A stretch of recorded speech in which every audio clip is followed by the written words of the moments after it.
नमस्कार, ANB news देख रहे हैं आप और मैं हूं आपके साथ हितेंद्र। मेघालय के राज्यपाल सत्यपाल मलिक कृषि कानूनों को लेकर के आंदोलनकारी किसानों के समर्थन में आ गए हैं। मेघालय के राज्यपाल सत्यपाल मलिक अपने गृह जनपद बागपत पहुंचे। यहां पर कस्बा अमीनगर सराय में वो अभिनंदन समारोह में शामिल हुए और मंच से बोलते हुए उन्होंने देश में किसानों की हालत को खराब बताया और कहा कि सरकार को चाहिए कि किसानों के बारे में सोचे, क्योंकि देश का किसान बेहाल है। उन्होंने ये भी कहा कि एमएसपी को कानून के दायरे में ले आना चाहिए तो वो किसान आंदोलन को खत्म भी करा देंगे। उन्होंने साफ कहा कि दिल्ली से किसानों को दबाव और अपमानित करके और खाली हाथ मत भेजना, क्योंकि मैं जानता हूं सिखों को 300 बरस तक ये कुछ नहीं भूलते। जिस देश का किसान और जवान जस्टिफाइड नहीं होता है उस देश को कोई बचा नहीं सकता। राज्यपाल सत्यपाल मलिक ने किसान नेता राकेश टिकैत की गिरफ्तारी रुकवाने का दावा भी किया है।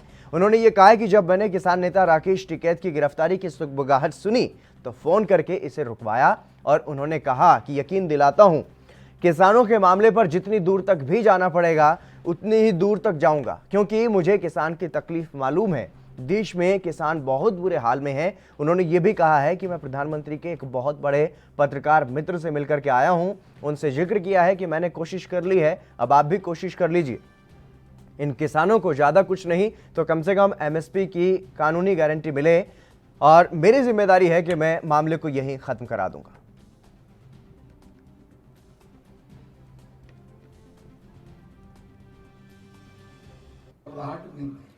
अब भी कल मैं एक बहुत बड़े जर्नलिस्ट से मिलके आया हूं जो प्रधानमंत्री के बहुत अच्छे दोस्त हैं और मैंने उन्हें कहा कि भाई मैं तो कोशिश कर ली, अब तुम उनको समझाओ ये गलत रास्ता है।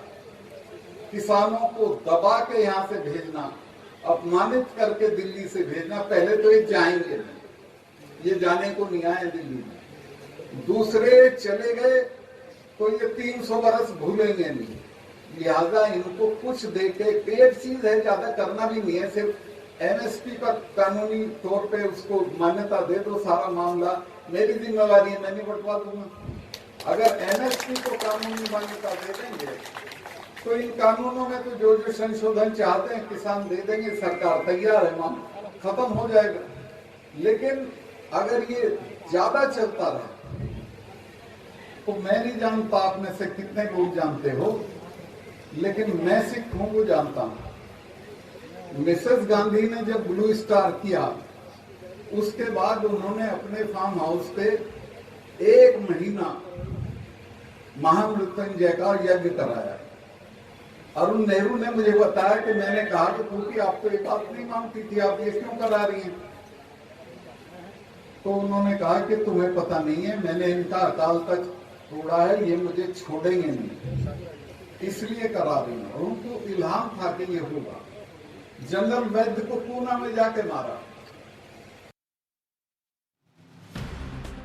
सुना आपने राज्यपाल सत्यपाल मलिक ने क्या कहा है।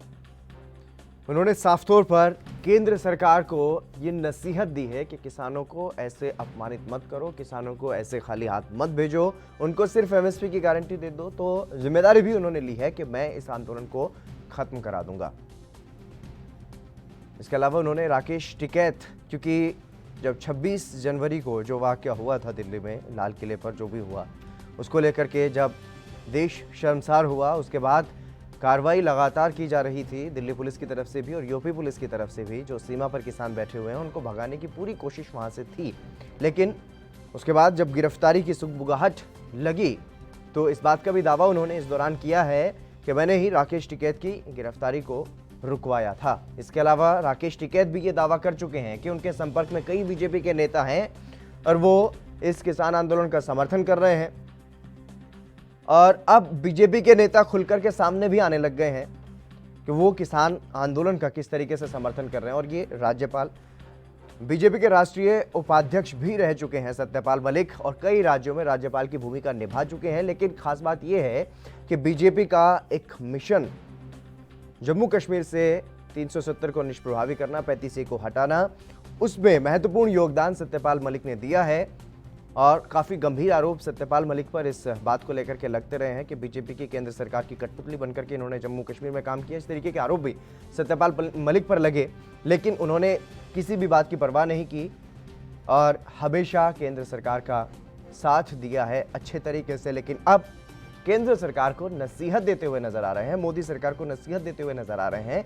उन्होंने ये कहा है कि मैंने कोशिशें की हैं लेकिन बात नहीं बन रही है। अब एक पत्रकार मित्र हैं, प्रधानमंत्री नरेंद्र मोदी के बड़े पत्रकार हैं और उनसे वो मिलकर के आए हैं और उन्हें भी यही कहा गया है कि अब आप कोशिश करके देख लीजिए, अगर काम हो जाए तो एमएसपी की गारंटी अगर किसानों को मिल जाए तो शायद ये जो आंदोलन है वो ख़त्म हो जाएगा और ये ज़्यादा लंबा नहीं चलना चाहिए, क्योंकि काफ़ी लंबा वक्त हो गया है किसान आंदोलन को और अब ये ज़्यादा नहीं खिंचना चाहिए।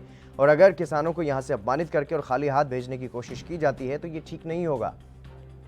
उन्होंने किसान आंदोलन में, क्योंकि पंजाब की महत्वपूर्ण भूमिका बताई जा रही है और शुरुआत भी ये आंदोलन पंजाब से ही हुआ था, तो ऐसे में सिखों की भूमिका को बताते हुए उन्होंने कहा है कि सिखों को मैं बहुत अच्छे से जानता हूं और ये वर्षों तक नहीं भूलते। केंद्र सरकार को नसीहत जरूर दी गई है, लेकिन केंद्र सरकार बार बार ये दावा करती रहती है कि किसानों को समर्पित सरकार है और किसानों के फायदे में ये कानून लेकर के आई है। लेकिन जो किसान मांग कर रहे हैं, एमएसपी की गारंटी का कानून जो मांग रहे हैं, उसके बारे में केंद्र सरकार की तरफ से अभी तक कुछ नहीं किया गया है। तो इस पूरे मामले पर कहीं ना कहीं बीजेपी घिरती हुई नजर आ रही है और अब ये देखना होगा कि जो चुनाव भी हैं, चुनावी राज्यों में क्या कुछ इसका असर देखने को मिलेगा, क्योंकि वहाँ पर किसान आंदोलन का ज़्यादा असर नहीं है। जिन भी राज्यों में फिलहाल चुनाव होने हैं वहाँ पर किसान आंदोलन का थोड़ा बहुत ज़रूर कुछ ना कुछ असर है, लेकिन इतना ज़्यादा असर नहीं है कि वहाँ पर चुनाव पर कोई ज़्यादा फर्क किसान आंदोलन से पड़े। लेकिन चुनौती ज़रूर है बीजेपी के लिए और इसलिए ये चुनौती बढ़ जाती है क्योंकि बीजेपी के कुछ वरिष्ठ नेता इस तरीके के बयान दे रहे हैं जो किसान आंदोलन के समर्थन में।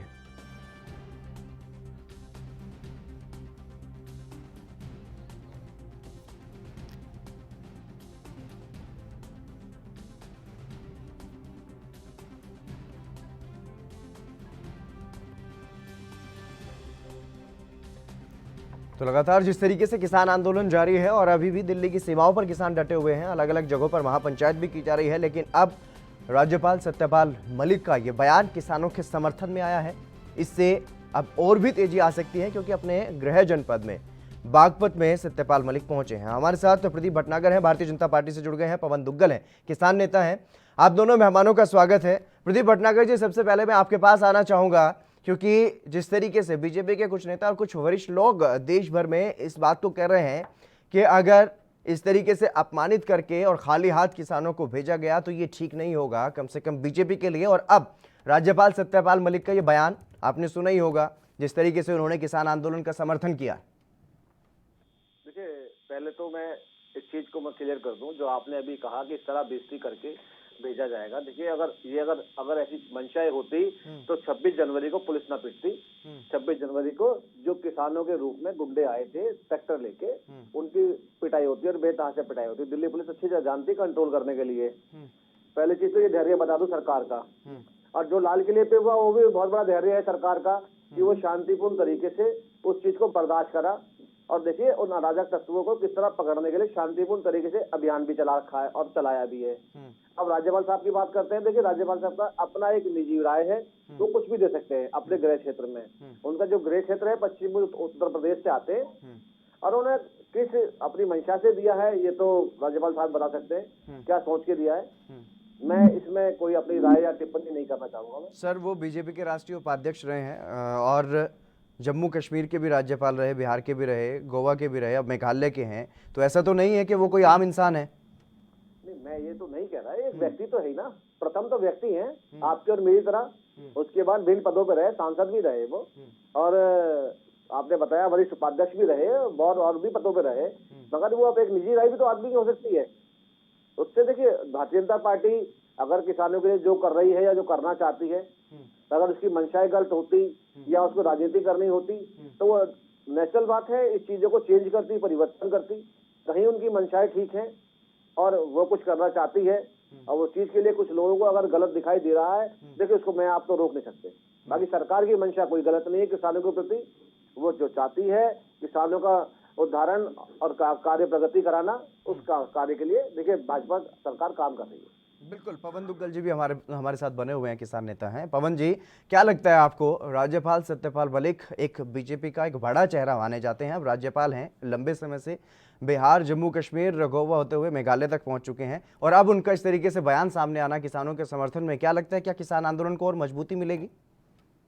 बिल्कुल, किसान के बेटे हैं और किसान का बेटा होने के नाते और हमें खुशी इस बात की है कि कहीं ना कहीं जो लोग पीछे रह गए थे उनका ये जमीर भी जाग रहा है और निश्चित रूप से अन्नदाता के समर्थन में आए हैं, स्वागत योग्य है और उनके ये दिल की आवाज है, उनकी आत्मा की आवाज है। तो मैं समझता हूँ कि बाकी जो लोग हैं, जो लोग अभी भी इस बात के लिए अड़िग बैठे हैं कि एमएसपी था, एमएसपी है, एमएसपी रहेगा, हम यही कह रहे हैं कि था, है और रहेगा, तो बस लिख के दे दो ना, आंदोलन खत्म हो जाएगा। अगर एमएसपी था है तो लिख के दे दो, 2 ही लाइनों की बात है। प्रदीप भटनागर जी, आपको क्या लगता है, क्या ये बात सही नहीं है राज्यपाल की, जो उन्होंने कही है कि एमएसपी की गारंटी दिलवा दो और मैं इस आंदोलन की खत्म करवाने की जिम्मेदारी लेता हूं? कि आपको नहीं लगता कि अगर एमएसपी पर अब तक बात हो जाती, अब तक गारंटी कानून मिल जाता, तो खुद ही कई किसान नेता ऐसे हैं जो इस आंदोलन से हटने के लिए तैयार हैं? प्रदीप जी, अगर आप गारंटी कानून की बात करते हैं, देखिए मैं उसमें थोड़ा सा रोशनी डाल दूं। अगर उसमें कहीं सरकार को या उनके जो उच्च अधिकारी हैं कि दिखता कि इसमें इन चीजों में ये कमियां हैं या खामियां हैं, तो उन चीजों को करा जाए ना। अब जो कमियां जो चीजें हैं, अब ये चक्कर क्या ना, कहीं किसान नेता कहीं हर बातों को लेकर तो परिवर्तन कर लेते हैं, चेंजेस कर लेते हैं बोलने में। कहीं अब इन्होंने जो कानून बनाने की बात कर रहे हैं, अरे भाई उस सिलेबस पे बैठी तो सही पहले, कम से कम आप जिन मंशाओं में आप लास्ट मीटिंग करी थी, बैठक करी थी, आप बताइए जी, जो हमने चीजें थी उस वार्ता पे हम आगे बढ़ते हैं। और जो अब हमारे को जो हमारी डिमांड है, हम चाहते हैं कि एमएसपी पे कानून बने या ये संशोधन हो, मगर बैठने की जब तक मंशाएं उजागर नहीं होंगी तो आगे कार्य कैसे चलेगा? सबसे बड़ी महत्वपूर्ण बात तो यही है। नहीं, किसान तो कह रहे हैं ना बार बार कि मंच भी वही है और नेता भी वही है, पंच भी वही है, आप भेजिए फिर से निमंत्रण, वो फिर से बैठक में आएंगे, लेकिन 11-12 बार बैठक पहले भी हो चुकी है, कोई नतीजा तो नहीं निकला। देखिए नहीं, देखिए पत्रावली के हिसाब से बातचीत हो रही है, मैं बता दूं, मगर क्या है, जो चीजें ये चाह रहे हैं उन चीजों को हटाना पड़ेगा। पहले तो जो राजनीतिकरण चल रहा है उससे हटना पड़ेगा। देखिए राजनीतिकरण में क्या है, वो चाहते नहीं कहीं किसान का सरकार का समन्वय बने, साथ बैठे, कार्य आगे बढ़े, वो चाहते नहीं है। और वो तभी मंशा जारी हो। प्रदीप जी, आपको भी पता है देश में बीजेपी ने भी अनेकों आंदोलन किए हैं, उनमें भी ये लोग साथ में रहे हैं, आपके साथ भी रहे हैं, और जब जब सरकार इस तरीके से कोई भी नया कदम उठाती है और किसी को असहज महसूस होता है तो वो आंदोलन कर सकता है, ये सबका अधिकार है, और उसमें विपक्ष के लोग अगर उनका समर्थन करते हैं तो इसमें उनकी क्या गलती है? देखिए अगर सरकार की आप अगर बात करते हैं, सरकार जो है ये किसानों की, गरीबों की सरकार है, मध्यम वर्गीय लोगों की सरकार है, जिसने चुन के इस गद्दी पे बिठाया है भारत में, भारतवर्ष के विकास के लिए सरकार उनकी बनी हुई है। देखिए ये जनता जनार्दन है, ये जैसे बैठाना जानती है वैसे उतारना भी जानती है। अगर आप देश के प्रति, देश के नागरिकों के प्रति अगर आप कार्य नहीं करेंगे, यही बात जो आपने कही, यही बात राज्यपाल साहब भी कह रहे हैं, वो भी इसी आशंका के चलते उन्होंने नसीहत दी है, और उन्होंने ये दावा भी किया है कि मैंने समझाने की कोशिश की है प्रधानमंत्री को, लेकिन वो मेरी मान नहीं रहे। अब देखिए ये तो गवर्नर साहब ही बता सकते हैं विषय में कि माननीय प्रधानमंत्री जी के साथ उनकी क्या वार्ता हुई या क्या नहीं हुई, ये तो इस विषय पे मैं कोई टिक्का टिप्पणी नहीं करूंगा। बाकी सरकार की कोई मंशाएं खराब नहीं है, ना तो किसानों के प्रति, ना देश की जनता के प्रति। अगर होती तो जितने विकास कार्य रुके हुए थे पैसों के कारण, धन के कारण और बल के कारण, जो इस सरकार ने आकर इस गद्दी संभाल कर जो चीजें करी हैं वो छुपी हुई नहीं है। देश को और पूरे विश्व को पता है कि जो देश के प्रधानमंत्री, माननीय प्रधानमंत्री नरेंद्र मोदी जी बैठे हैं या उनकी कैबिनेट बैठी है, सरकार बनी है, वो किस तरह सरकार काम कर रही है देश में, चाहे वो जनता के लिए हो, चाहे वो सुरक्षा के लिए हो, चाहे प्रगति के लिए हो, चाहे वो मेकिंग इंडिया के लिए हो, किसी भी चीज के लिए हो। किसान ये नहीं बताते कि जब से सरकार आई है उनकी उपज कितनी गुना बढ़ी है, उनके लिए क्या क्या फैसिलिटी जिले स्तर पर करी गई है। पवन जी एक बार बता दीजिए, आपको क्या कुछ सुविधाएं जो 2014 से पहले नहीं मिल रही थी और अब मिल रही है आपको, जिला स्तर पर आपके घर पर बैठे बैठे भी कुछ सुविधाएं आपको मिल रही हो तो? देखिए ये कह रहे हैं कि अभी कि इनकी रेट बढ़ा दिया गया है, तो इनसे ये भी पूछिए कि डीजल है, पेट्रोल है, यूरिया है, डीएपी खाद है, ये इन 4 सालों के अंदर कितना बढ़ा है, और जो बढ़ेगा उनका असर तो किसान के ऊपर आएगा। रही बात सरकार के ये गुणगान की, हम बार बार इस बात को कह रहे हैं कि ये सही है कि देश की सरकार को किसान ने चुना है, और ये भी सही है कि देश का अन्नदाता 100 दिन से ज्यादा सड़कों पे बैठा हुआ है। ये भी सही है कि देश के अन्नदाता ने 300 से ज्यादा डेथ हो चुकी है, शहादत हो चुकी है। तो ये किस बात के लिए अड़े बैठे हैं? अब जिस प्रकार गवर्नर साहब का जो बयान आया, निश्चित रूप से स्वागत योग्य है, स्वागत योग्य बयान है। और हम इनको बार बार यही कह रहे हैं कि जब किसानों की सरकार है, किसान हित की सरकार है, तो आप क्यों नहीं एमएसपी पे कानून बना दे? आप क्यों नहीं कह दे कि संसद के अंदर तीनों कृषि कानूनों को वापस लेंगे?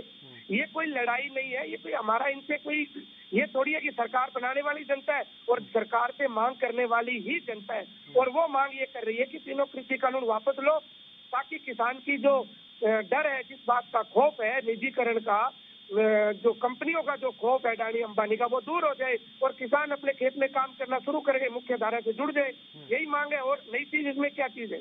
बिल्कुल प्रदीप जी, अगर आप ये चाहते हैं कि मार्केट से सीधा किसानों को जोड़ा जाए, ठीक है, अच्छी सोच हो सकती है केंद्र सरकार की, लेकिन अगर कुछ शंकाएं हैं तो एक बार फिर से किसानों के साथ टेबल पर बैठ करके इन कानूनों को बनाया जा सकता है, रद्द भी किया जा सकता है, क्योंकि 370 को भी हटाया, 35A को भी हटाया। तो ऐसे में अगर राज्यपाल आपके साथ थे, राज्यपाल सत्यपाल मलिक की मैं बात कर रहा हूं, अगर वहां पर कठपुतली तक कहा गया, राज्यपाल को काफी अपमानित उनको होना पड़ा इस पूरे मसले पर, लेकिन उन्होंने सब कुछ सहा और हर सही काम में सरकार के वो साथ खड़े रहे। लेकिन अगर अब वो नसीहत दे रहे हैं, वो चेता रहे हैं, चेतावनी दे रहे हैं, आगे आने वाले उनके भी डर हैं, क्योंकि उनकी पार्टी है बीजेपी और वो नहीं चाहते कि वो सत्ता से बीजेपी जाए। तो अब उनकी नसीहत को इस तरीके से नजरअंदाज करना कि उनकी निजी राय हो सकती है, ये मुझे लगता है कम से कम ये ठीक नहीं है।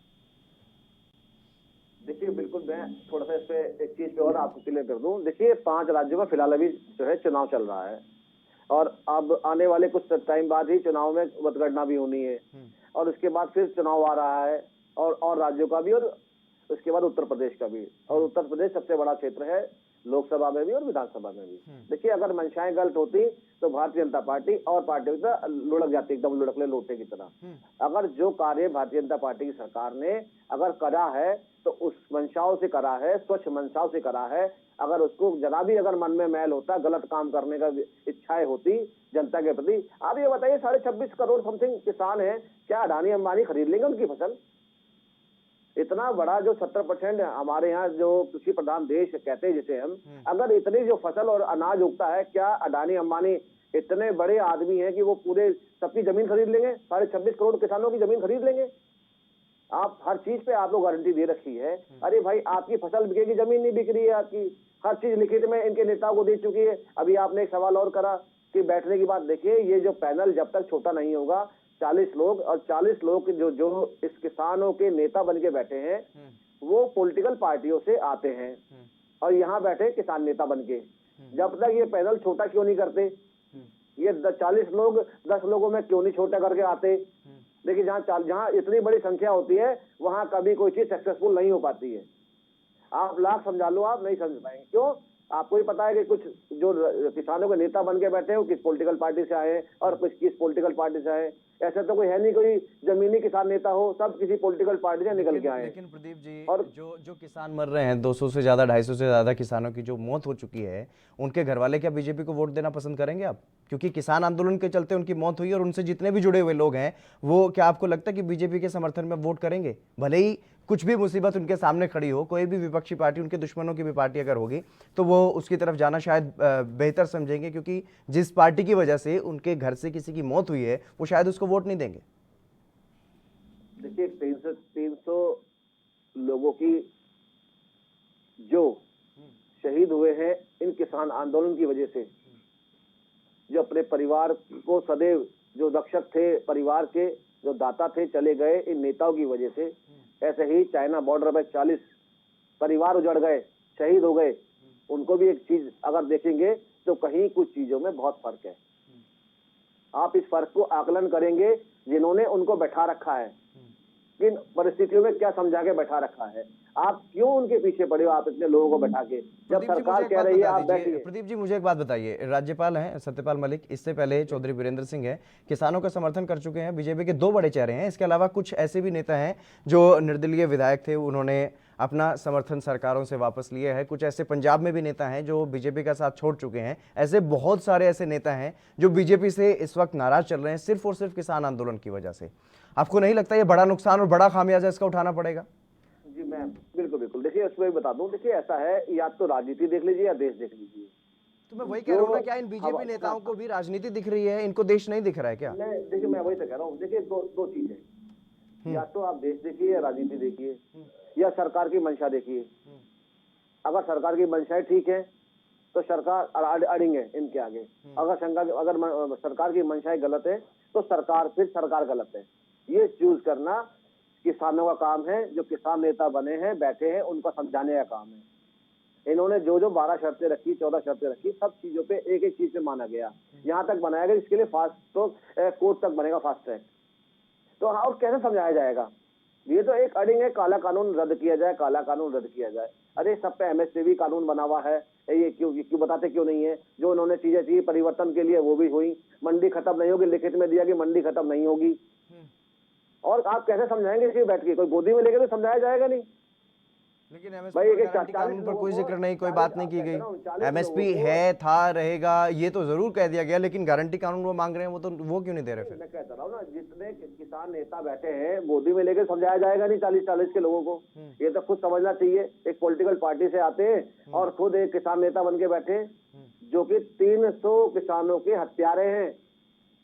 पवन जी, किसान नेता उन किसानों के हत्यारे हैं जिनकी किसान आंदोलन की वजह से मौत हुई है, ऐसा बीजेपी का आरोप किसान नेताओं पर है। और किसान नेताओं को क्या गोद में लेकर के समझाया जाएगा? क्यों नहीं समझ पा रहे